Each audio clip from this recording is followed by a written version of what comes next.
Okay, I want to mute myself here, but I need to share this. And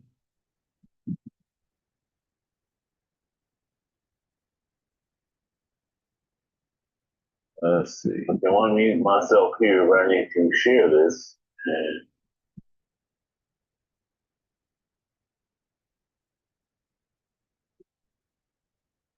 let's see. I want to mute myself here, but I need to share this. And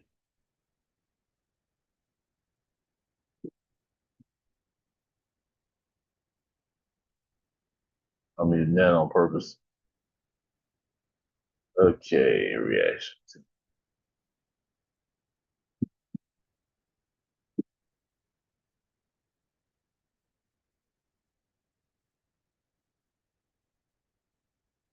Okay, I need to share this though.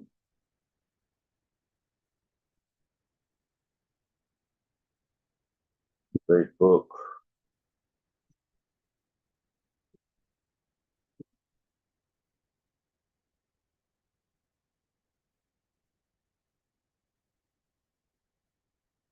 Share link.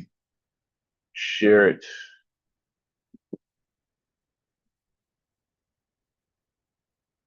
Or I share it to.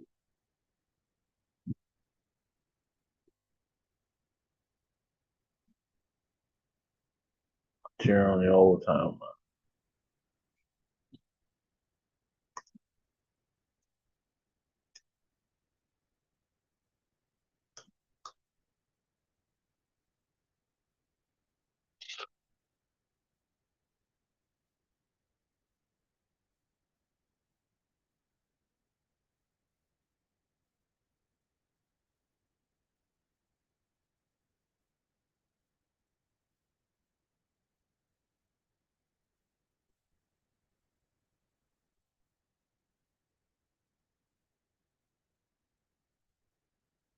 Getting set up.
Okay.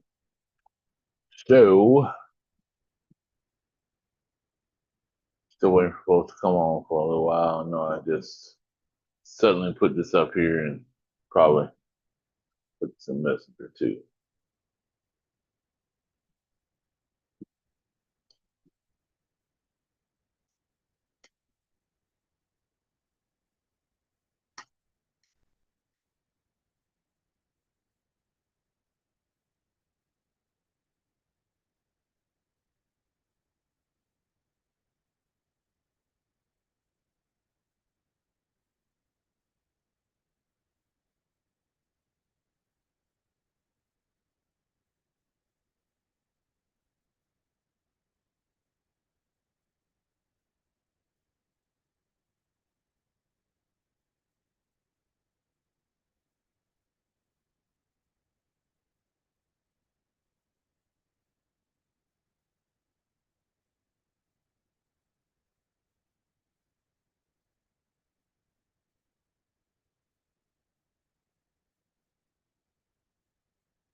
YouTube. I'm trying to see who's seeing me on YouTube. I'm doing setup and get going here.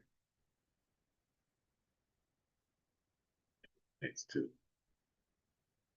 Log into X.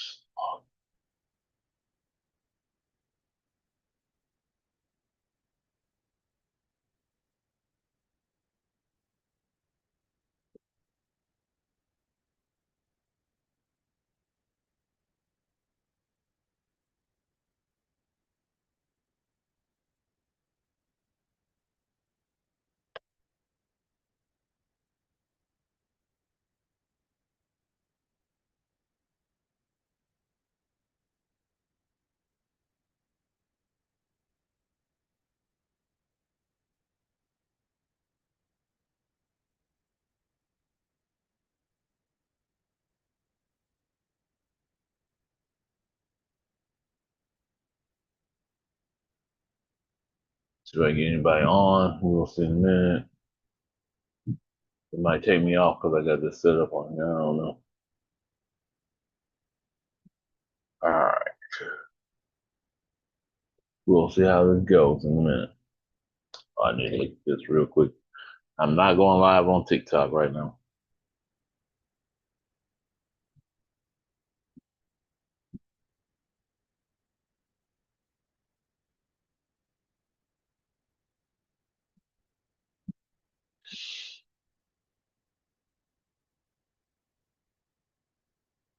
I must have paused the screen or something. I don't remember pausing the screen, but okay. They may have paused it because I was on.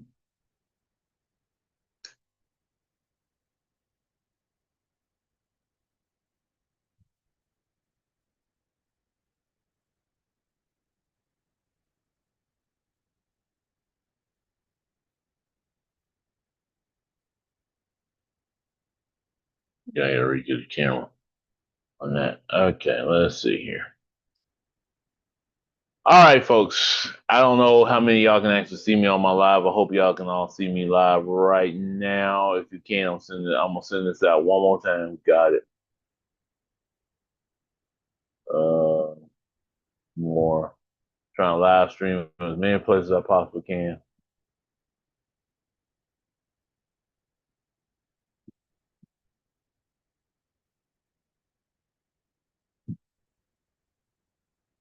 Nobody's on here right now, but here we go.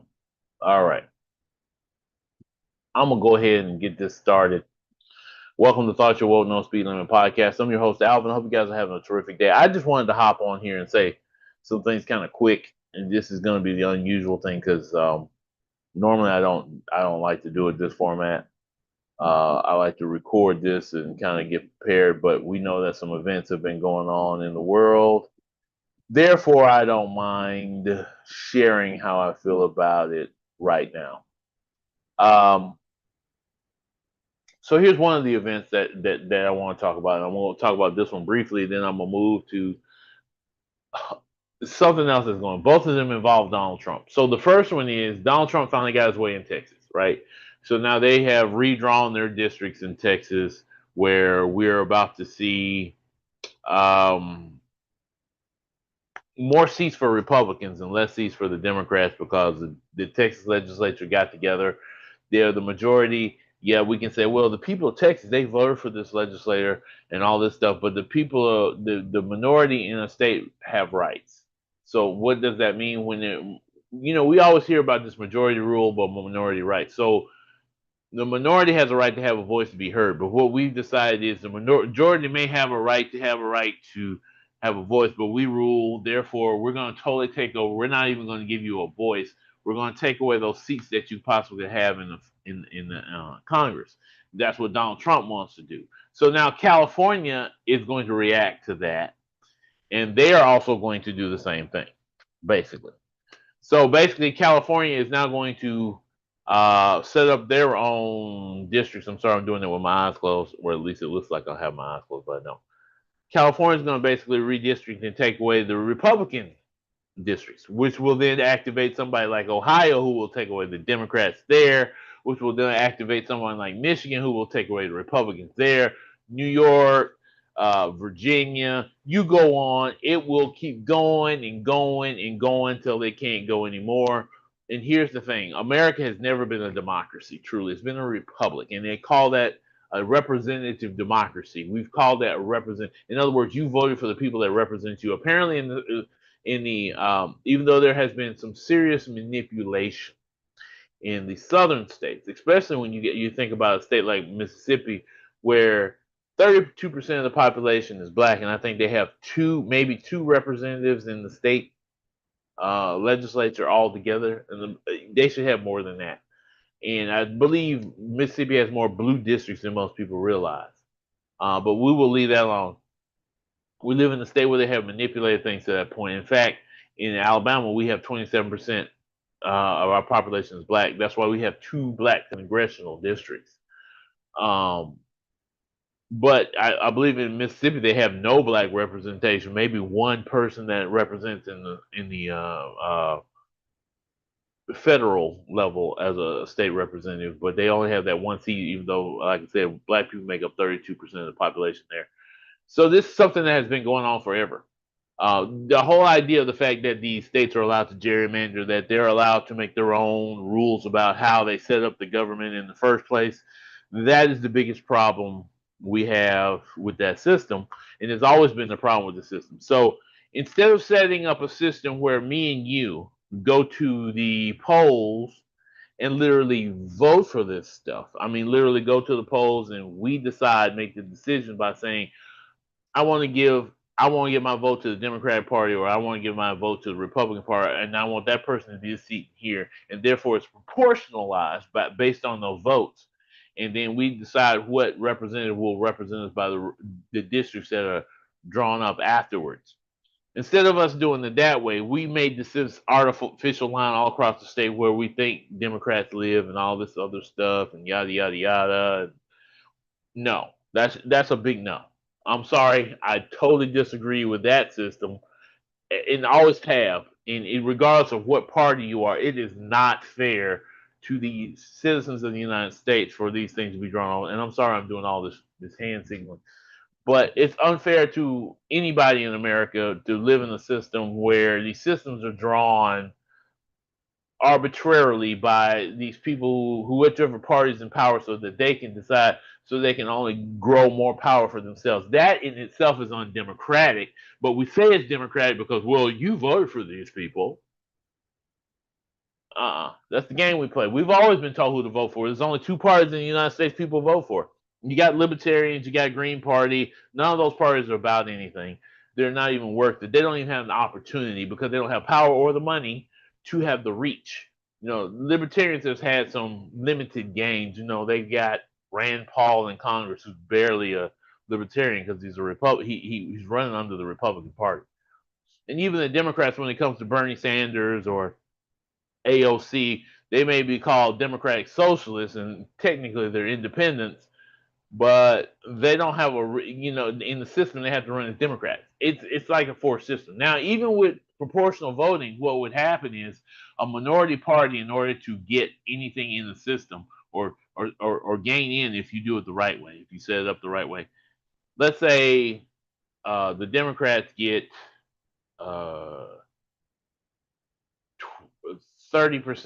of a vote, or 40% of seats in a state. You have a party like the Green Party sitting out that's 12%. You can make a deal with them because they don't quite have enough numbers to have enough seats in the state.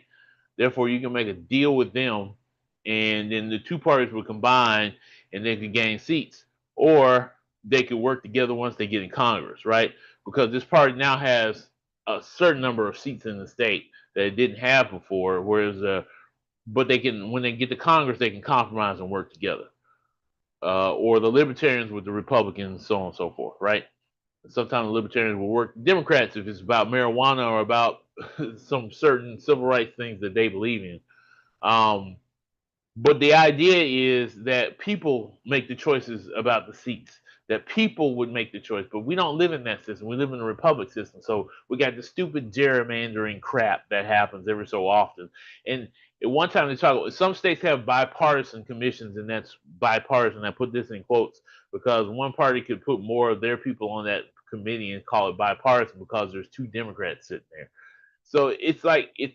if you really want bipartisan commissions to do it, then you sit down 12 Democrats, 12 Republicans. We sit down and we draw the districts, and that's how we do it. And you hate the fact that they're haggling over the votes of how to draw the districts, so what? Or you do it the other way, which I think is the fairest, by proportion, where people decide, and therefore it'd be so many seats in every state. You know, I think that's fair. But I digress on what I say there. That's what I believe. But we live in a system that we were given from our founding.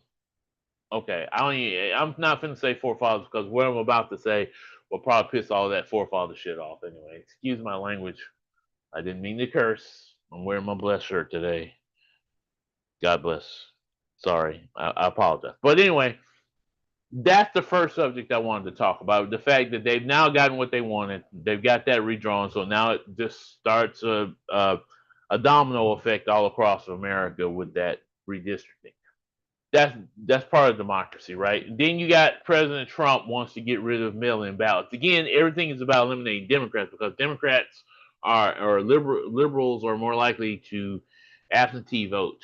And I don't know how you eliminate mail-in votes because you have Americans that live abroad, say like Ireland, that live in Israel. You got Americans that live in Japan. So we're going to get rid of that. I guess you're going to have to go to the embassy to vote if he's going to get rid of uh, absentee ballots. Now it's up to each state to decide this, and you know the red states they'll follow. Donald Trump said, "Do it. I'm going to do it." And with that, I'm going to bring up something else. So you see what's happening in Washington D.C. Uh, you see what's happening with the takeover of the police department there. So locally here in Alabama, a bill has just been proposed, basically by someone from Pike Road, wherever that is, the representative from Pike Road, Alabama, has put in a bill that will allow the governor, the lieutenant governor, the attorney general, whoever, to take over the police departments of local municipalities here.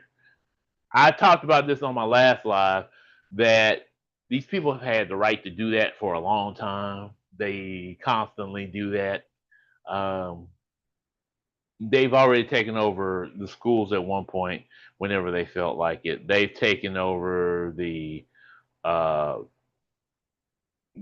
over the right of state of local municipalities to decide what the minimum wages in their city. That's why we've been sitting at 725 in Alabama now since 2000. What was it, 12 or two? Whenever the last time we changed the minimum wages, the 725 is that because that would chase business away from the state of Alabama. We get a lot of manufacturing jobs, but we still have uh, we still have a lot of jobs that don't come here. A lot of jobs that come to Huntsville right now. We have medical jobs here in Birmingham that pay pretty decent if you can get one of those. If you got a degree, it pays money. But if you're the guy cleaning the bedrooms in there, you're probably not making anywhere near what the guy that's cleaning the bedpan is making, and even them, they're not making what the nurses or the doctors are making, and they do more work than either one of them. No offense to doctors, your job is important. I'm not saying you don't work. I'm just saying you do a little bit more. They do a little bit more on a daily basis because they're cleaning your bedpans, coming and changing your beds, and doing all that stuff, and they don't get paid properly for that. That's beside the point. Uh, so then the state is taking over. Is finna put a bill out there that will basically give them the power to take over the police chiefs. Like Birmingham has just made a decision for a new chief because, of course, crime has been a problem in Birmingham. And go ahead, say it because I know some of y'all gonna say, "Well, y'all got a Democratic mayor, that's why you got crime out of control." But this guy has worked on it. Crime has dropped by 50, and it doesn't matter even if I tell you it drops by 50%. They're all gonna say crime is out of control. We got to take over the city of Birmingham. That's what they're gonna say. Just like what he's doing in D.C., that's going to happen here in Alabama. And that's happening locally. And I'm sure it's not just going to happen here. It's probably going to happen in Mississippi. It's probably going to happen in Louisiana. It's probably going to happen in a lot of states. It may even happen in Georgia and Atlanta. It hasn't yet because Georgia's becoming a purple state, so to speak. But like I said, this whole redistricting thing is about to turn this on its head. And so we're starting to see the growth of authoritarian governments all over the states, even though it already existed. When I'm telling you about the Republican system, it has always existed. So the reason why earlier I was getting all into this thing, but let's not get into to the thing about our forefathers. Remember, George Washington and Thomas Jefferson were two of our forefathers, and they were one of the many signers of the Declaration of Independence who were slave owners. So why am I bringing up slavery? Donald Trump has a problem now with the fact that the Smithsonian Institute has pictures of slavery, and that it's too harsh of a picture of slavery, that it paints white people in a bad light. Okay, I always get mad at this argument because black people keep making the same stupid argument over and over again, and it only leads down a path of destruction. It makes slavery sound better in other places. So we said, well, American slavery was different. It was chattel slavery, where generation after generation of people were slaves. Right. That's sad. It was different, but at the same time, all slavery is bad. So what I mean by all slavery is bad, let's look at the history. Moses, the first chattel slaves were Jews according to the Bible, and we can decide whether they were black Jews or whatever, what other kind of Jew. They were Hebrews. We do know they were Hebrews, but they were in slavery and bondage. They were not called Jews at the time; they're called Hebrews. They were in bondage to the Egyptians, and Moses, despite what the Bible says, talking about the 10 plagues and that, it was a rebellion. It was a rebellion against the Egyptians dominating this group of people. They wanted their freedom. They wanted to be away from there. It was the first. It's one of the first documented things.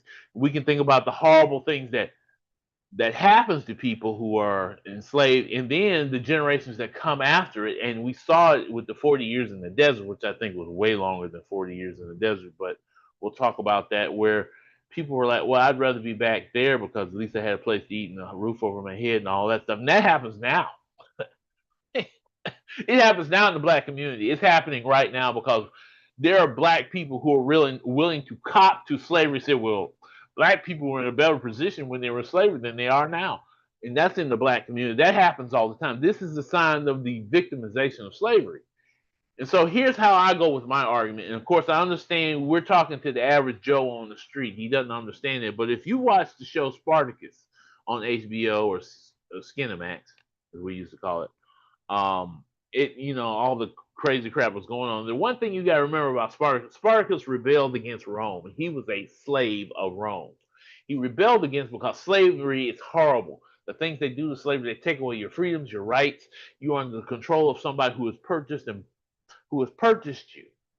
And the way I like to argue about these things, of course, is I like to use the Bible to argue my points a lot. And even the Bible talks against slavery. Even though people say, oh, the Bible says, always talk about it's for slavery. Okay. Well, here's the Bible passage that everybody always quotes, and I have a problem with that one. It's this one. It's in Titus. It's in the New Testament. It's by Peter. Let me explain my problem. Paul. Okay, my problem with Paul. Paul was a Roman citizen. A lot of Roman citizens dealt with slavery. That's why there were so many slave revolts. People do not realize there were 4 or 5 slave revolts under the Roman, and there were probably more than that. But they call the I forgot what they call it. It's like there was 1, 2, 3. Spartacus was one of those, but there were three slave revolts, and the end results were, of course, Rome won, and thousands of unfortunate slaves were executed. But this is a passage from the Bible. This is the one that everybody talks about in the Bible that is so misunderstood. And I don't like the way this one says it here because basically this is the King James Version. Let me tell you what it says here.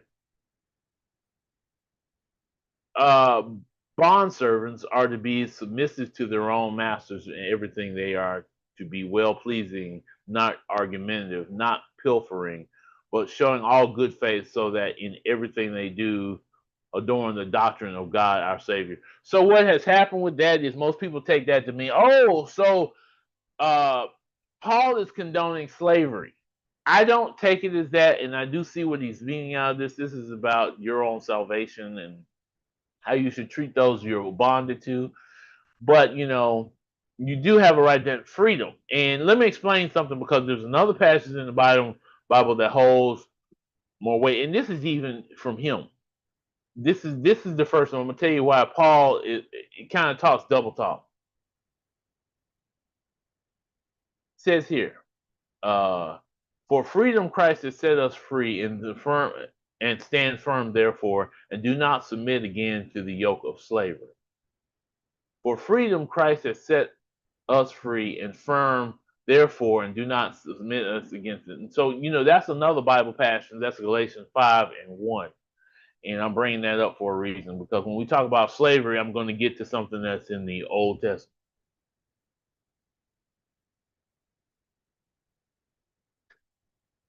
So here it is right here. Exodus 21:16.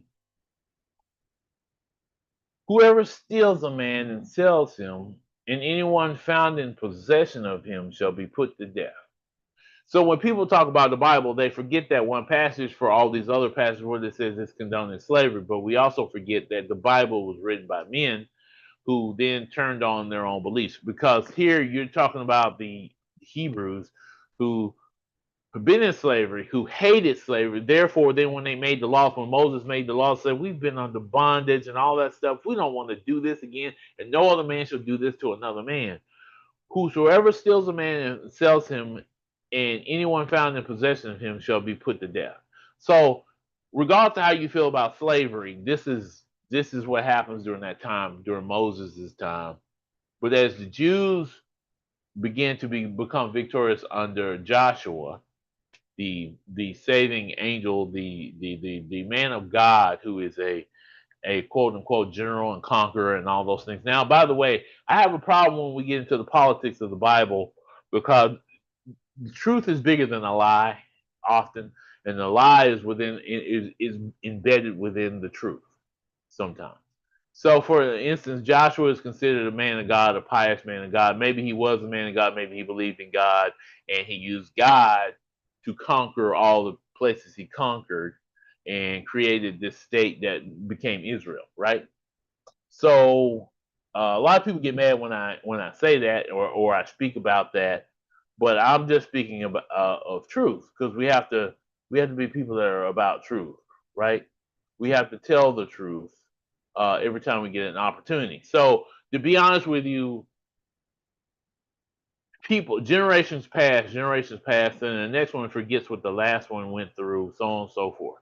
We are getting to a point in our society where we are so many generations. I think the last slave died in the 50s, maybe the 60s. The last person who was born into slavery. So my great grandmother died, and I believe in the 60s, and she was born right after slavery. So she died in the 60s. So the last person who was in slavery may have been died in the 50s. Uh, it's 2025 now. The last grandchild of slavery died in the, like, late 90s.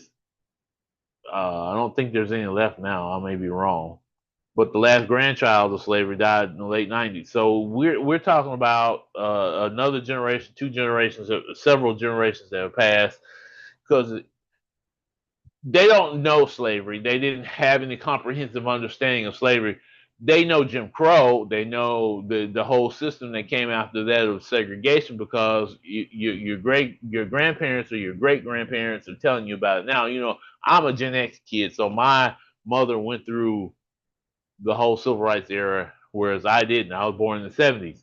She went through that whole thing. She had to live with segregated buses, segregated drinking fountains. You couldn't go to certain places to buy food and do all this stuff. You didn't. Most people, black people back then, ate at home, because you go to the restaurant. I don't know. I had a guy tell me when I was working with. He was older than me. He was about 70, 71, 72. He was telling me how that if you go to McDonald's, the reason why they have a drive-through is because black people back in the day couldn't go in the restaurant and eat. They had to come through a window system of some kind, or go to the back door of the place and eat. So that's what created the drive-through. If you didn't know that, now you know, right? So when it comes to slavery, this is why I bring up this argument, because I hate when I watch CNN or watch Fox, or watch any of these stations. Now I see a liberal person, a Democratic person like myself, get on there and argue. The first thing that comes out of their mouth, and it's the Wrong argument. Just the stupidest art. As intelligent as these people are, they are people who are uh, scholars. They've got a college degree, and the first thing that comes out of their mouth is, "Well, the slavery in America was different than slavery in Africa." Anyway, it doesn't matter where it was. Even the Creek Indians had slavery, and they had a slave revolt. Every society that has had slaves have had a slave revolt because the slaves don't want to be slaves. And then when you see that, that means that there is a psychological damage that occurs to these people who have gone through slavery, even through their children.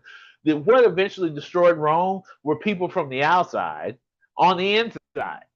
Rome had all these citizens that used to not be Roman, and they pretty much helped the destruction of Rome, which is America is now afraid of. It's like, oh, we got all these people who are from South America and all coming into America. And now, what I mean by it destroyed Rome was they they created a more robust Rome, but they also knew that the power of Rome was held over them.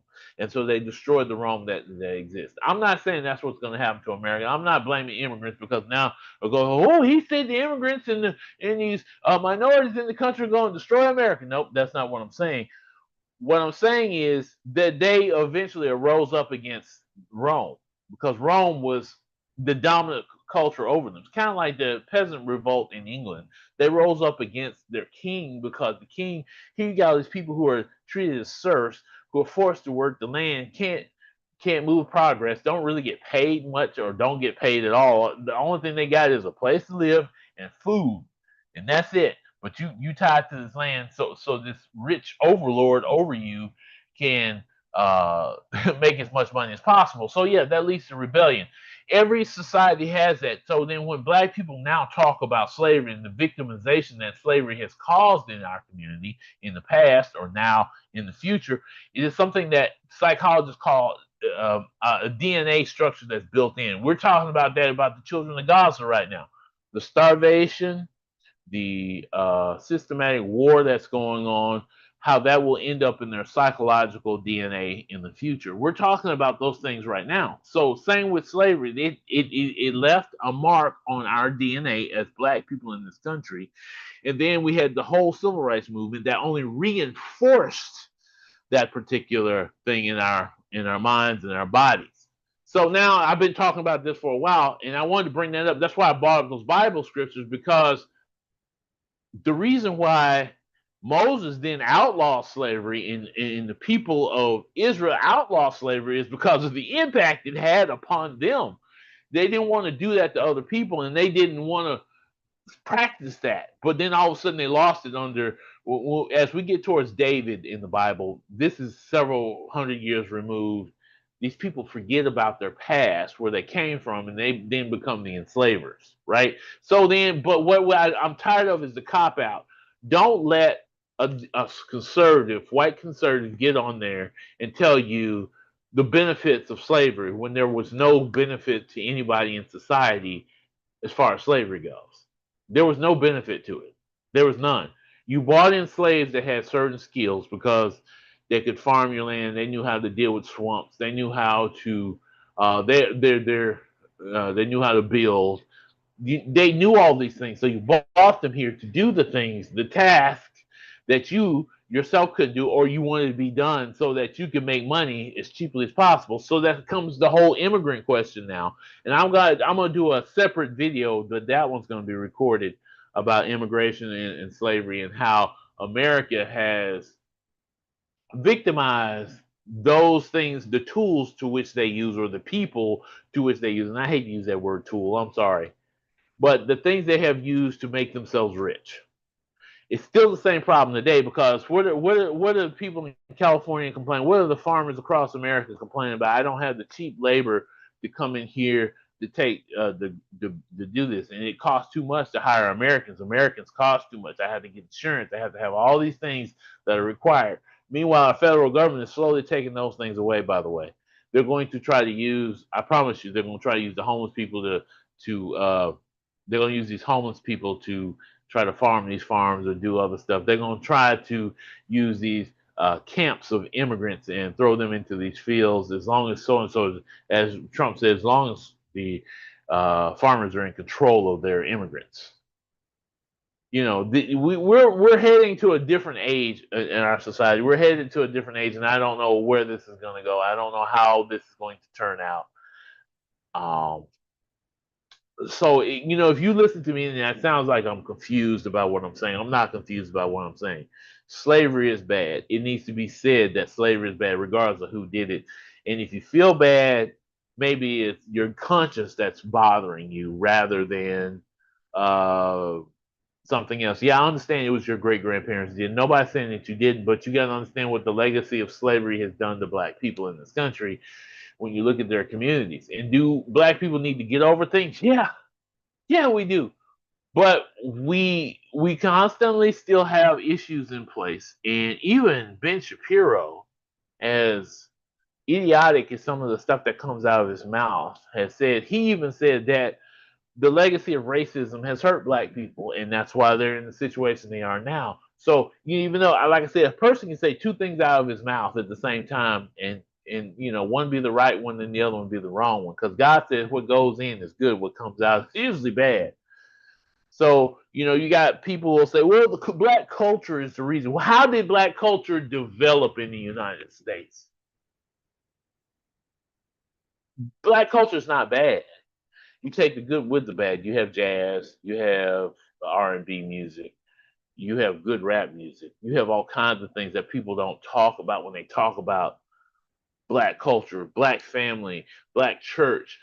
There's all these things. Why did this develop in the United States? Because there was a systematic system that kept black people in the position in life that they were in. So they had to develop their own culture to survive in the culture they were in, or to maintain their cultural awareness of where they came from. So, you know, I'm not a book scholar like a lot of people. I don't open up a million books, but the truth is usually right there in your face. I could give you a million quotes out of books, but I'm talking to the average guy on the street. So it wouldn't make sense for me to go back and give you a million different quotes about uh, what was said by saying so and so in a book over here, Booker T. Washington over here, or W.D. Du Bois over here, or maybe Dr. King or Malcolm X. You know what they said? They said the same.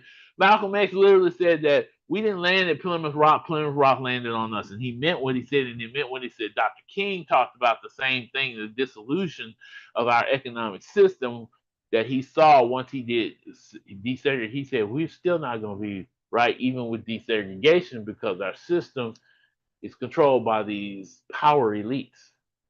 Power elites back in the day when the country reform was George Washington and Thomas Jefferson and Thomas Paine and guys like that because they had more money. They had money and power. Nowadays, you know, it's Elon Musk, it's Bill Gates, it's guys like that. It's George Soros. Those are the guys with money.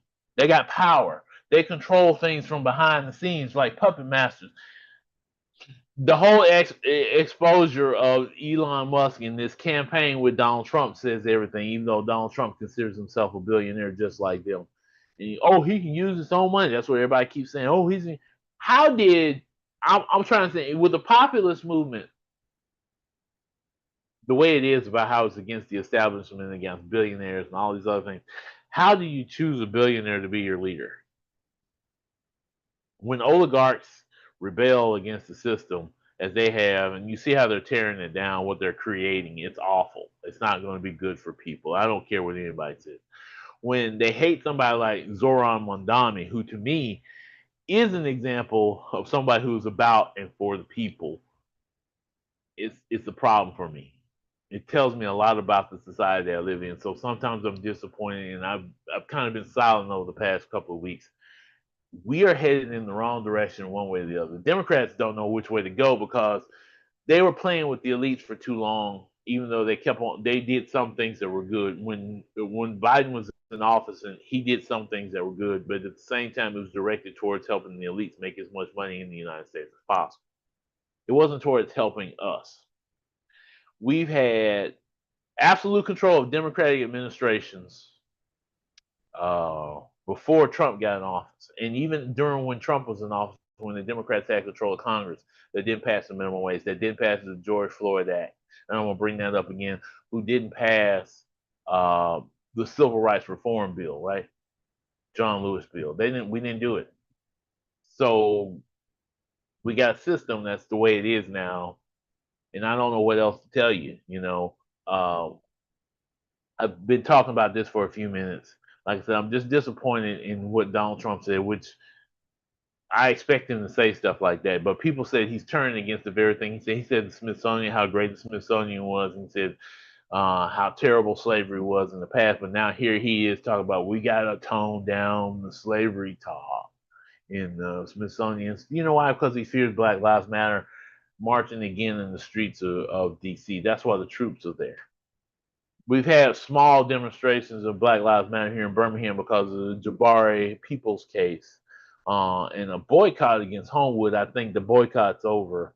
And the whole thing since that's been settled with the videotape, which may or may not have been settled totally.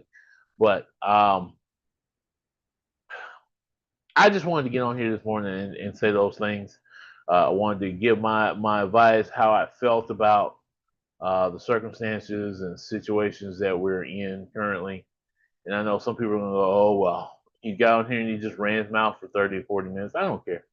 Um, the idea is that our society is headed in the wrong way. And I want to see it improve. I want to see us in a better situation than we're currently in. That's what I want to do. That's why I made the statements I'm making. That's why I'm saying what I'm saying now.